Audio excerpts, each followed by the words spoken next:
বাংলাদেশের অর্থনীতি ১০০% ভালো অবস্থাতে নাই। জায়গায় জায়গায় ওষুধ শ্রমিক, গার্মেন্টস শ্রমিকরা তাদের দাবি দাওয়া নিয়ে বিক্ষোভ করছে। অর্থনীতির তো এমনিই একটা নাজুক অবস্থা। এর মধ্যে আরেকটা দুঃসংবাদ হচ্ছে আগামী ২০২৫ সালের জুন মাস নাগাদ আমাদের জিডিপির গ্রোথ 6.6% থেকে 6%-এরও নিচে নেমে যাওয়ার শঙ্কা রয়েছে। তবে বাংলাদেশের সবচেয়ে মেজর কনসার্নের জায়গাটা হচ্ছে মূল্যস্ফীতি। এই জুলাইয়ে মূল্যস্ফীতি ১২ বছরের মধ্যে সর্বোচ্চ ১১.৬৬%-এ গিয়ে ঠেকে। খাদ্য মূল্যস্ফীতি তো আরো ভয়াবহ, ১৪.১%। তার মানে গত বছরের জুলাইয়ের ১০০ টাকার কোনো একটা পণ্য এই বছর আপনাকে কিনতে হবে ১১.৬৬ টাকায়, আর গত বছরের ১০০ টাকার একটা খাবার এই বছর আপনাকে কিনতে হইতেছে ১১৪.১ টাকায়। ট্রেডিং ইকোনমিক্সের এই গ্রাফটার দিকে তাকাইলেই বুঝতে পারবেন গত কিছু মাসের তুলনায় এই জুলাই মাসের খাদ্য মূল্যস্ফীতির গ্রাফটা কতটা বড়। তবে একদম রিসেন্টলি গত ৮ সেপ্টেম্বর খাদ্য মূল্যস্ফীতি কিছুটা কমার একটা খবর আসছে। বাংলাদেশ পরিসংখ্যান ব্যুরোর তথ্য মতে গত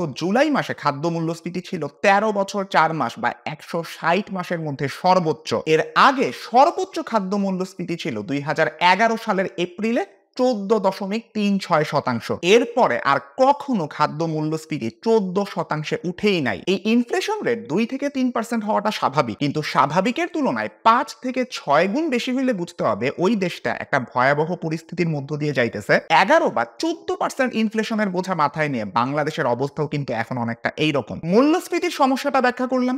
বাংলাদেশের আরেকটা বড় সমস্যা হচ্ছে বেকারত্ব। বেকারত্বের পরিমাণ বোঝার জন্য একটা টার্ম আছে, not in education, employment or training, যেটাকে একসাথে নিট বলে। মানে যেই সকল তরুণরা শিক্ষা, কর্ম বা প্রশিক্ষণ কোনোটাতে ইনভলভ নাই, মানে একেবারে বেকার, ওদেরকে এই নিট দিয়ে প্রকাশ করা হয়। আপনি যদি ২০২৪ সালে স্ট্যাটিস্টায় প্রকাশিত ডেটা দেখেন, আপনি যদি পুরো ওয়ার্ল্ডের এভারেজ করেন, এই নিটের পরিমাণ 21.78%, অর্থাৎ প্রতি ১০০ জনের মধ্যে প্রায় ২২ জন তরুণ এরকম বেকার থাকতেছে। এইটা কিন্তু পুরো ওয়ার্ল্ডের হিসাবে। তাইলে বাংলাদেশে এই পরিমাণটা কিরকম? বাংলাদেশে ১৫ থেকে ২৪ বছর বয়সী যে তরুণরা আছে তাদের মধ্যে ৪০% তরুণ এই নিটের আন্ডারে, অর্থাৎ ওরা কোনো শিক্ষা, কর্ম, প্রশিক্ষণের আওতায় নাই, একদমই বেকার। প্রতি ১০০ জনে ৪০ জন এইরকম বেকার বাংলাদেশে, যেটা পুরো ওয়ার্ল্ডের রেসপেক্টে মাত্র ১০০ জনে ২২ জন। তার মানে চিন্তা করেন বাংলাদেশে বেকারত্ব পুরো গ্লোবাল এভারেজের তুলনায় প্রায় ডাবল। এইদিকে আমাদের ফরেন রিজার্ভের অবস্থাও ভালো না। ২০২১ সালের অগাস্টে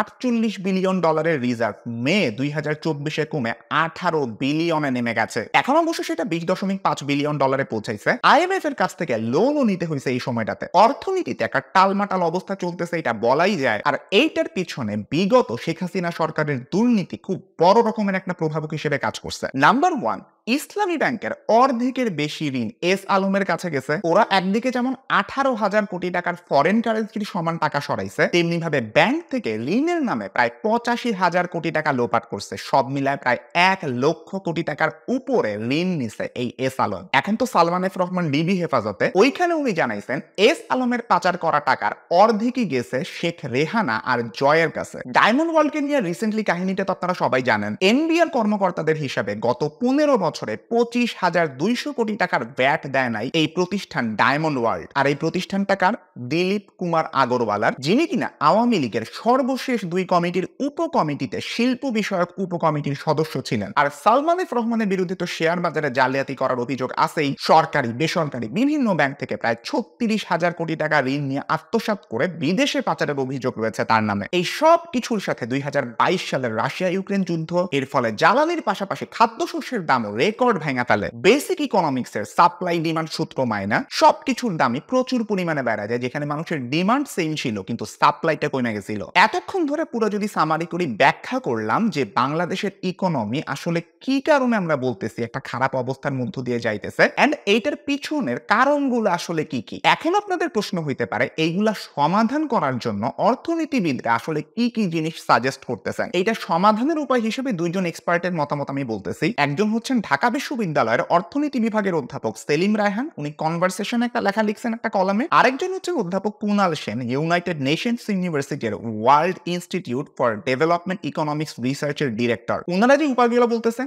নাম্বার 1 মূল্যস্ফীতি নিয়ন্ত্রণ, নাম্বার 2 কেন্দ্রীয় ব্যাংক থেকে ঋণ নেওয়া বন্ধ করা, নাম্বার 3 খেলাপি ঋণ উদ্ধার করা, নাম্বার 4 গার্মেন্টস শিল্পের উপরে যে আমদানি নির্ভরতা আছে সেটাকে কমায় আনা, এন্ড এইরকম আরো কয়েকটা বিষয়। এছাড়া সেন্টার ফর পলিসি ডায়ালগ অর্থনীতি পুনরুদ্ধারের ফিউচারের জন্য। অন্তর্বর্তীকালীন সরকারের যে চ্যালেঞ্জ আর করণীয় আছে সেটাকে একটা ছবির মাধ্যমে দেখানো হয়েছে, যেটা আপনারা এখন স্ক্রিনে দেখতেছেন। আমি শুরুতে যে দুইজনের নাম বললাম এবং অন্যান্য আরো অর্থনীতিবিদ এবং বিশ্লেষকদের মতামতকে একসাথে করে আমি এই সমাধানের ব্যাপারটা সামারি আকারে আলোচনা করব। দেখেন এই সমাধানগুলো আমার ব্যক্তিগতভাবে দেওয়া কোনো সমাধান না, প্রত্যেকটারই যথাযথ রেফারেন্স আছে যেগুলো এক্সপার্টরাই দিচ্ছেন। আমি একটা একটা করে এক্সপ্লেইন করি। নাম্বার 1 চ্যালেঞ্জ বাংলাদেশের জন্য মূল্যস্ফীতিকে নিয়ন্ত্রণ করা। এই মূল্যস্ফীতি বেশি হওয়ার পিছনে বাংলাদেশ ব্যাংকের মুদ্রানীতিকে অনেকেই দোষারোপ করে আসতেছিলেন। যখন একটা দেশে মূল্যস্ফীতির চাপ অনেক বেশি থাকে, অর্থনীতিবিদরা বলেন তখন দেশে সুদ হারটা বাড়াই দিতে হয় বা এই সুদ হারটাকে বাজার ভিত্তিক করে দিতে হয়। ফেব্রুয়ারি 2022 এর পরে পৃথিবীর প্রায় সব দেশেই কিন্তু মূল্যস্ফীতি দেখা দেওয়া শুরু করে, এন্ড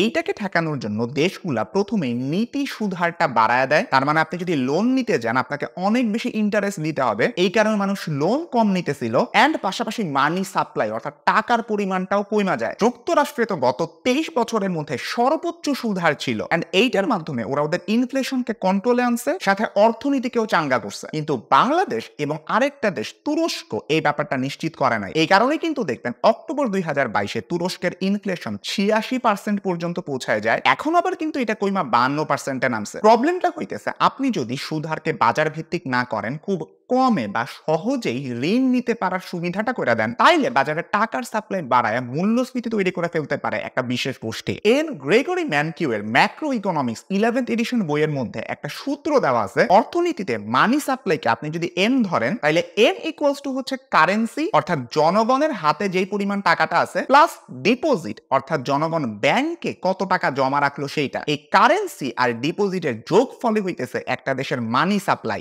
লোন নিলে যেটা হয় টাকাটা বাজারে কারেন্সি আকারে মানুষের হাতে চলে আসতেছে, ফলে কিন্তু এখানে মানি সাপ্লাই এমটা কিন্তু বাইরে গেল এন্ড ইনফ্লেশন তৈরি হইল। এখানে একটা ইম্পর্টেন্ট ফ্যাক্ট আপনাদেরকে বলা দরকার, হাসিনা সরকার কিন্তু গত 15 বছর ধরে কেন্দ্রীয় ব্যাংক অর্থাৎ বাংলাদেশ ব্যাংক থেকে প্রচুর পরিমাণে লোন নিছে। উদাহরণ হিসেবে বলা যায় 2022-23 অর্থ বছরে সরকার কেন্দ্রীয় ব্যাংক থেকে ঋণ নিয়েছিল প্রায় 98,000 কোটি টাকা। এইটাকে বলা হয় গভর্নমেন্ট ডোমেস্টিক বরোইং। গভর্নমেন্ট যখন এত বেশি পরিমাণে বাংলাদেশ ব্যাংক অর্থাৎ কেন্দ্রীয় ব্যাংক থেকে ঋণ নিবে, বাংলাদেশ ব্যাংক কিন্তু টাকা ছাপায় ছাপায় এই ঋণটা এখন কেন্দ্রীয় ব্যাংক থেকে ঋণ নেওয়াটা খারাপ। কেন খারাপ? কারণ সরকার যখন কেন্দ্রীয় ব্যাংক থেকে এত বেশি ঋণ নেয়, কেন্দ্রীয় ব্যাংক কিন্তু টাকা নতুন করে ছাপায় ছাপায় সরকারকে দিতেছে ঋণ হিসাবে। মানে আপনি এক্সিস্টিং টাকা থেকে দিলেন না, আপনি নতুন করে টাকা ছাপায় যখন ঋণ দিতেছেন তখন খুব সহজ এই টাকাটা তো সরকার ইউজ করবে কোথাও না কোথাও এবং টাকাটা আলটিমেটলি জনগণের হাতে আসবে। কিন্তু বাজারে তো সাপ্লাইটা ঠিক আছে, মানে ধরেন 100টা আম বিক্রি করবে, ওই 100টা আম ঠিকই আছে, কিন্তু মানুষের হাতে টাকা বেশি ছাপানোর কারণে অনেক বেশি পরিমাণে টাকা আইসা পড়লো, এন্ড যেহেতু মানুষের কাছে টাকা বেশি আছে,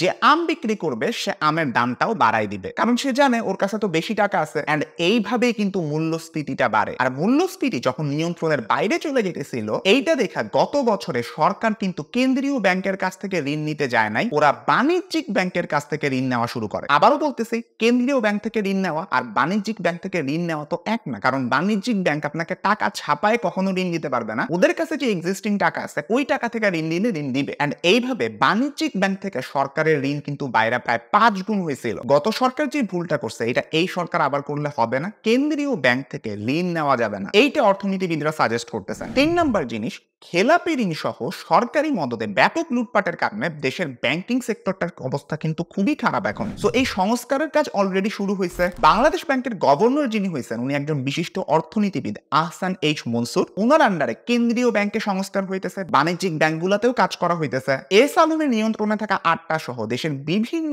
ব্যাংকের যে পরিচালনা পর্ষদ ছিল ওইটা অনেকটা সরকার ঘনিষ্ঠ ছিল, ওই পরিচালনা পর্ষদ ভেঙে দেওয়া হয়েছে। গভর্নর এবং প্রধান উপদেষ্টার মধ্যে একটা সভা হয়েছিল, ওইখানে ঠিক করা হয়েছে ব্যাংকিং সেক্টরটা তদারকি করার জন্য একটা কমিশন গঠন করা হবে। এই কমিশন 6 মাসের মধ্যে একটা অ্যাকশন প্ল্যান দিতে পারবে, যেটার মাধ্যমে পুরো দেশের ব্যাংকিং সেক্টরটাকে আমরা আরেকটু উপরে উঠাইতে পারবো। 4 নাম্বার জিনিস, আমাদের ফরেন রিজার্ভ। খালেদ মহিউদ্দিন সাহেব কিন্তু নতুন একটা সাক্ষাৎকার নেওয়া শুরু করছেন যুক্তরাষ্ট্রের নিউ ইয়র্ক ভিত্তিক বাংলা গণমাধ্যম ঠিকানাতে খালেদ মহিউদ্দিন। ওইখানে গত 5 সেপ্টেম্বর রাতের একটা সাক্ষাৎকারের মধ্যে আমাদের গভর্নর আহসান এইচ মনসুর আসছিলেন। ওইখানে উনি বলতেছেন বর্তমানে IMF এর ডেফিনেশন অনুযায়ী আমাদের প্রকৃত রিজার্ভের পরিমাণ $20.5 বিলিয়ন এন্ড গত এক সপ্তাহে প্রায় $300 মিলিয়ন রিজার্ভ বাড়ছে বলে উনি জানান। এটা কিন্তু একটা ভালো দিক। আমাদের দেশের যে উন্নয়নটা এটা স্পষ্ট হইতেছে ইকোনমির পার্সপেক্টিভ থেকে। গভর্নর সাহেবের যে ভিশন সেইটা অনুযায়ী আগামী 1 বছরের মধ্যে মূল্যস্ফীতিটাকে কমায় 4 থেকে 5% নিয়ে আসা হবে। এটা সম্ভব হবে কিনা এটা সময়ই বলবে, কিন্তু জুলাইয়ের তুলনায় মূল্যস্ফীতি যে আসলেই কমছে এইটা কিন্তু এখন স্পষ্ট। 11.66% থেকে কমে মূল্যস্ফীতি 10.49% নামছে। অন্যদিকে খাদ্য মূল্যস্ফীতিও 14.1% থেকে কমে 11.36% হয়েছে। 5 নাম্বার জিনিস, আমাদের দেশের জন্য অনেক বেশি বড় একটা বিপদের কারণ হইতে পারে রেমিটেন্স আর পোশাক শিল্প। এই দুইটা খাতের উপরে আমাদের রপ্তানি অনেকাংশে নির্ভর করার ব্যাপারটা। আচ্ছা, আমাদের যে রেডিমেড গার্মেন্টস সেক্টর, তৈরি পোশাক শিল্প খাত, বাংলাদেশের রপ্তানি আয়ের প্রায় 85% আসে এই একটা খাত থেকে। যে কোনো জিনিস চিন্তা করেন, আপনি যদি একটা জিনিসের উপরে বেশি মাত্রায় নির্ভরশীল হন, ওই জিনিসটা যদি ধ্বংস হয়ে যায় আপনার ইকোনমিও কলাপস করবে। আর এই কারণেই একটা নির্দিষ্ট খাতের উপরে আপনার ইকোনমি ডিপেন্ডেন্ট হয়ে যাওয়াটা এইটা খুব ভালো কোনো লক্ষণ না। গত এপ্রিলে এশিয়ান ডেভেলপমেন্ট ব্যাংক একটা প্রতিবেদন প্রকাশ করে। ওইখানে দেখা যায় আমাদের দেশের তৈরি পোশাক বাদে অন্য যে জিনিসগুলো রপ্তানি হয়, সাপোজ ধরেন জুতা, এটা হয় মাত্র 2.3%, পাটজাত পণ্য এটা মাত্র 1.9%, মাছ রপ্তানি হয় এটা মাত্র 1%। তৈরি পোশাক শিল্প খাত এত বেশি রপ্তানি কেন করতে পারে, এই ব্যাপারটাতে ঢাকা বিশ্ববিদ্যালয়ের অর্থনীতি বিভাগের অধ্যাপক সেলিম রায়হান দ্য ডেইলি স্টারকে বলেন, এই তৈরি পোশাক যারা রপ্তানি করে ওদের যে মূলধনী যন্ত্রপাতি আছে, মনে করেন আমি বানাবো, আমার কয়েকটা মেশিন আছে, এই মেশিনগুলা ওরা বিনা শুল্কে দেশে আমদানি করতে পারে। বাইরে থেকে আমি মেশিন কিনে আনবো, বাংলাদেশ সরকারকে আমার কোনো টাকা পয়সা বা শুল্ক দেওয়া লাগবে না। কিন্তু তৈরি পোশাক বাদে অন্য যে পণ্যগুলা রপ্তানি করা হয়, ওই রপ্তানিকারকদের জন্য যে প্রয়োজনীয় যন্ত্রপাতি আছে সেইগুলো আমদানি করার জন্য প্রচুর পরিমাণে শুল্ক দিতে হয়। আপনার যদি বেশি শুল্ক দেওয়া লাগে, আপনাকে তো বেশি দামে জিনিসটা বিক্রি করতে হবে। আপনি কম্পিটিটিভ মার্কেটের মধ্যে কিন্তু হাইরা গেলেন। এইখানে তৈরি পোশাক শিল্প খাতের রপ্তানিকারকেরা বেশি সুবিধা পায় কম্পেয়ার টু অন্যান্য যেসব পণ্য রপ্তানি হয় আমাদের দেশের থেকে। সেম ভাবে ইনফ্রাস্ট্রাকচার আর যথাযথ সরকারি সহায়তা না থাকার জন্য কৃষি খাতে যে রপ্তানিটা, ওই কৃষি পণ্যের রপ্তানিটা বাড়তেছে না। অন্তর্বর্তীকালীন সরকারের কিন্তু উচিত হবে এই দিকটাতে খুবই ভালোভাবে নজর দেওয়া, কারণ 2026 সালে বাংলাদেশ কিন্তু স্বল্পোন্নত দেশ বা এলডিসি তালিকা থেকে উন্নয়নশীল দেশের তালিকায় ঢুকবে। এখন বাংলাদেশ যে স্বল্পোন্নত দেশ, এইটার জন্য ওরা কানাডা, ইউরোপিয়ান ইউনিয়ন, যুক্তরাজ্যের বাজারে একতরফা বাণিজ্যিক সুবিধা পায়, কিন্তু 2026 সাল থেকে বাংলাদেশ এটা আর পাবে না। আমাদের দেশের 70%-এরও বেশি রপ্তানি পণ্য এই সুবিধাটা পায় আসতেছে। উন্নয়নশীল দেশ হওয়ার পরেও ইউরোপিয়ান ইউনিয়ন আরো 3 বছর অর্থাৎ 2029 সাল পর্যন্ত এই বাংলাদেশকে শুল্কমুক্ত সুবিধাটা দিবে। এরপরেই কিন্তু কাহিনী হয়ে যাবে। এখন যেটা গড় শুল্কের হার মাত্র 0% আছে, ইউরোপিয়ান ইউনিয়নে পোশাক রপ্তানি করতে গেলে আপনাকে প্রায় 12% এই শুল্ক তখন দিতে হবে। কানাডায় যেটা 17%, চীনে 16%, জাপানে 8.7% এবং ভারতে 8.6% হইতে পারে। মানে প্রত্যেকটা দেশে যেখানে আমাদের পণ্য রপ্তানি হয় ওইখানে একটা গড় হিসেবে শুল্কের হার বাইরে যাবে, যেটা এতদিন পর্যন্ত আমাদের দিতেই হইতো না। এখন যে এরকম কম দামে ভালো প্রোডাক্ট দিয়ে বাংলাদেশ আর&ডি সেক্টরটাতে পুরো বিশ্বের মধ্যে ডমিনেট করতেছে, উন্নয়নশীল দেশ হওয়ার পরে আপনাকে যখন এই শুল্কগুলা পরিশোধ করে ওই দেশের বাজারে ঢুকতে হবে, আপনি কিন্তু পণ্যের দাম আর কমায় রাখতে পারবেন না, কারণ আপনার খরচ হইতেছে বেশি, আপনাকে তো প্রাইসটাও বাড়াইতে হবে। সো এই প্রোডাক্টগুলো তো আর কম দামি থাকতেছে না। এই সময় এই সেক্টরটাতে বাংলাদেশের বদলে অন্য কোনো দেশ আইসা কিন্তু সাবস্টিটিউট হিসেবে হয়তো ডমিনেট করবে। বাংলাদেশ তার 72% পণ্য রপ্তানি করে মাত্র 10টা দেশেই, এর মধ্যে প্রায় পুরাটাই এই তৈরি পোশাক শিল্প খাত বা আর&জি। এই অবস্থা থেকে বের হয়ে আমাদেরকে নতুন সেক্টর খুঁজতে হবে, নতুন কোন ব্যবসা দাঁড় করানো যায়, এন্ড একই সাথে নতুন ডেস্টিনেশনও খুঁজতে হবে, নতুন কোন দেশে আমাদের পণ্য রপ্তানি করা যায়। শুধু এই 10টা দেশের মধ্যে বেশিরভাগ পণ্য সীমাবদ্ধ রাখলে হবে না। তারপরের ব্যাপারটা হচ্ছে ঘাটতি বাজেট পূরণ। বিগত সরকারের আমলে প্রায় প্রতি অর্থ বছরই একটা বাজেট ঘাটতি ছিল। 2024-25 অর্থ বছরে ঘাটতি 2,56,000 কোটি টাকা, যা মোট জিডিপির 4.6% সমান। উন্নয়নশীল দেশে 5% পর্যন্ত ঘাটতি এটা গ্রহণযোগ্য, এখন যেটা 4.6%। বাট আমাদের ব্যয় কমানোর মাধ্যমে এই ঘাটতিটাও কমানো সম্ভব। এনবিআর এর সাবেক চেয়ারম্যান আব্দুল মজিদ গত 2 জুন বিডি নিউজ 24-কে বলেন, বাজেট ঘাটতি বেশি হলে সেটি অর্থনীতির উপরে চাপ বাড়ায়। সরকারের উন্নয়ন কার্যক্রম ঠিক রাখতে হলে অবধারিতভাবে কঠিন শর্তের বৈদেশিক ঋণ নিতে হবে, কেননা বাংলাদেশকে কেউই সহজ ঋণ দিতে চাচ্ছে না, কারণ বাংলাদেশের রিজার্ভ কম। প্রতি বছর এই ঘাটতি হওয়া মানেই হচ্ছে অর্থনীতির উপর ঋণের বোঝা আরো বেড়ে যাওয়া। প্রধান একটা উপায় হিসেবে বলা হইতেছে আমাদের ব্যয় কমাইতে হবে। এই ব্যাপারে ঢাকা বিশ্ববিদ্যালয়ের প্রভিসি এবং অর্থনীতি বিভাগের শিক্ষক সাইমা হক বিনিশা বাজেট দেওয়ার আগে বলছিলেন, টাকা খরচ করাটাই মূল নয়, কোন খাত বেশি গুরুত্বপূর্ণ সেখানে খরচ আগে করতে হবে। অপচয় না করার পাশাপাশি সাধারণ মানুষ সুফল পাবে সেই জায়গাটিতে ব্যয় করতে হবে। দেখেন, বাজেট ঘাটতি কিভাবে আমরা মোকাবেলা করব এই ব্যাপারে অর্থনীতিবিদরা কিন্তু এক একজন এক একটা সমাধান দিতেছেন। আমাদের বর্তমান গভর্নর আহসান এইচ মনসুর উনি জুনেই কিন্তু বলছিলেন সরকার প্রশাসনে কিছু সংস্কার করুক যেটার মাধ্যমে ব্যয় কমানো সম্ভব। এতগুলো মন্ত্রণালয় রাখার দরকার নেই। পাট ও বস্ত্র মন্ত্রণালয়ের মতন দপ্তর রেখে রেখে বড় ধরনের ব্যয় করা হচ্ছে, এগুলো আস্তে আস্তে উঠিয়ে দেওয়া দরকার। একটি মন্ত্রণালয়ের সাথে যে বিশাল বাহিনী, গাড়ির বহর, এগুলোর দরকার নেই। তো উপায়গুলো কিন্তু দেখা যাইতেছে সরকার কিভাবে তাদের ব্যয় কমায় ফেলতে পারে। রাজস্ব আদায়ও আমাদের একটা ঘাটতি থাকে, সেই ঘাটতিটাও পূরণ করতে হবে। 2023-24 অর্থ বছরে মূল লক্ষ্যমাত্রার তুলনায় রাজস্ব আদায় 38,157 কোটি টাকা কম ছিল। এই ঘাটতি ফিল আপ করতেই কিন্তু সরকার ব্যাংক থেকে ঋণ নেয়, পুরো অর্থনীতি তখন চাপে পড়ে। আরেকদিকে তো আছে আমাদের ডলার সংকট। আমাদের দেশে ডলার ঢুকে রেমিটেন্স আর আমরা যে এক্সপোর্ট রপ্তানি করি এইগুলোর মাধ্যমেই সবচেয়ে বেশি ঢুকে। বাংলাদেশ ব্যাংকের পরিসংখ্যান বিভাগের তথ্য যদি আপনি দেখেন, জুলাইয়ে 1.9 বিলিয়ন ডলার আসছিল, যেখানে আগস্টে প্রায় 2.2 বিলিয়ন ডলারের মতন রেমিটেন্স ঢুকে। এইটা অবশ্য 2023 সালের আগস্ট মাসের থেকে বেশি। 2023-এর অগস্ট মাসে আমাদের রেমিটেন্স ঢুকছিল প্রায় 1.6 বিলিয়ন ডলার। সেপ্টেম্বরের প্রথম সপ্তাহে কিন্তু 584.54 মিলিয়ন ডলার অলরেডি চলে আসছে। কাজে আপনি যদি 4 সপ্তাহে মাস হিসাব করেন তাহলে সেপ্টেম্বর মাসেও প্রায় 2.5 বিলিয়ন ডলার আসবে বলে ধারণা করা হইতেছে। এই ডেটাগুলো সবই বাংলাদেশ ব্যাংকের পিডিএফ রিপোর্টটাতে দেওয়া আছে, আপনারা নিজেরা চাইলে চেক করতে পারেন। দেখেন এখানে প্রত্যেকটা ব্যাংকের মধ্যে কত মিলিয়ন ইউএস ডলার ঢুকছে এই 1 থেকে 7 সেপ্টেম্বরের মধ্যে 2024 সালের, অর্থাৎ এই বছরে এইটা দেওয়া আছে। ইন্টারেস্টিং ব্যাপার হইতেছে সবচেয়ে বেশি যে ব্যাংকের মাধ্যমে ডলার আসছে সেটা হচ্ছে ইসলামী ব্যাংক বাংলাদেশ পিএলসি, 126.51 মিলিয়ন। এটা অন্যান্য ব্যাংকের তুলনায় অনেক বেশি। আপনারা জাস্ট যদি খেয়াল করেন অন্যান্য ব্যাংকে এই অ্যামাউন্টের তুলনায় আরো কম অ্যামাউন্টের ইউএস ডলার ব্যাংকে ঢুকছে। এইটা একটা ইন্টারেস্টিং অবজারভেশন। সবশেষে যে একটা শর্ট টার্ম সলিউশন থাকে সেটা হচ্ছে ফরেন এইড আর ঋণ সহায়তা নিয়ে ইকোনমিটারে পুশ করা। তবে এই ঋণগুলোর সাথে আরো অনেক কঠিন শর্তও আসে, এইটা আমাদের মাথায় রাখতে হবে। আর ফরেন এইডের কথা যদি আপনি বলেন, সরকার এখন পর্যন্ত জাইকা, বিশ্ব ব্যাংক আর Asian infrastructure investment bank AIIB থেকে 1 বিলিয়ন ডলার করে নিছে। এডিবি অর্থাৎ এশিয়ান ডেভেলপমেন্ট ব্যাংক থেকে 400 মিলিয়ন আর আইএমএফ এর কাছ থেকে 3 বিলিয়ন ডলার সহ মোট 6.4 বিলিয়ন ডলার বাজেট সহায়তা হিসেবে চাইছে। আর আগে যে আইএমএফ এর কাছ থেকে চুক্তি অনুযায়ী 4.7 বিলিয়ন ডলারের ঋণ সেটাও বহাল থাকবে। কাজে সামনের দিনগুলোতে সহায়তা আর ঋণ মিলা বড় ধরনের একটা অর্থ আমাদের ইকোনমিতে অ্যাড হবে, যেটা হয়তো বা রিফর্মের ক্ষেত্রে একটা কাজে দিতে পারে। এত বড় বড় সহায়তা এখন কেন আসতেছে? এইটার কারণ দা বিজনেস পোস্টকে অর্থ মন্ত্রণালয়ের কিছু কর্মকর্তা জানান, তাদের ভাষ্য অনুযায়ী